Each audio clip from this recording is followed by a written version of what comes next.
দাবানল এতটাই ভয়ঙ্কর, হেলিকপ্টার ব্যবহার করেও আনা যাচ্ছে না নিয়ন্ত্রণে।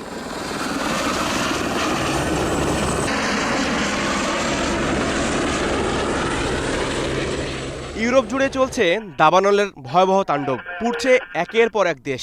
সবচেয়ে বেশি ক্ষতিগ্রস্ত স্পেন। এখানে ধ্বংস হচ্ছে বনাঞ্চল, হুমকির মুখে জনবসতি, আর মৃত্যুও হয়েছে কয়েকজনের। স্পেনের এই দাবানল ব্যাপকভাবে ছড়িয়ে পড়ায় প্রশাসনের পক্ষে আগুন নিয়ন্ত্রণে আনা বেশ কষ্টকর হয়ে পড়েছে। আন্তর্জাতিক সংবাদ সংস্থা রয়টার্সের এক ভিডিওতে দেখা যায় ঘন জঙ্গলের উপর দিয়ে আগুন দ্রুত ছড়িয়ে পড়ছে। তৈরি হয়েছে বিশাল ধোঁয়ার কুণ্ডলী। ইউরোপিয়ান ফরেস্ট ফায়ার ইনফরমেশন সিস্টেমের তথ্য বলছে, এবছর স্পেনেই প্রায় 3,90,000 একরের বেশি জমি দাবানলে পুড়ে গেছে। গেল সপ্তাহে শুরু হওয়া তাপপ্রবাহের মধ্যেই দেশব্যাপী ছড়ায় 20টি বড় দাবানল।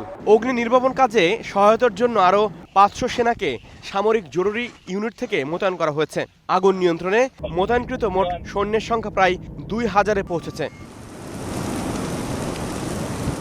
স্পেনের জাতীয় আবহাওয়া বিভাগ জানিয়েছে, দেশের উত্তর ও পশ্চিমাঞ্চলে দাবানলের তীব্র ঝুঁকি রয়েছে। উত্তরের উপকূলবর্তী এলাকাগুলোর তাপমাত্রা 40 ডিগ্রি সেলসিয়াসের উপরে।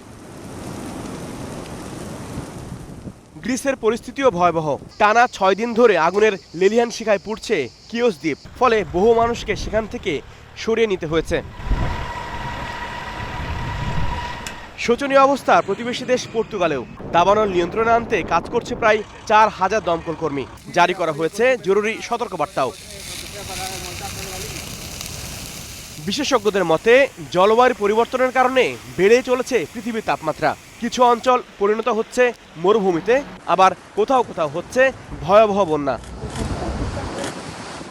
HROV, star news.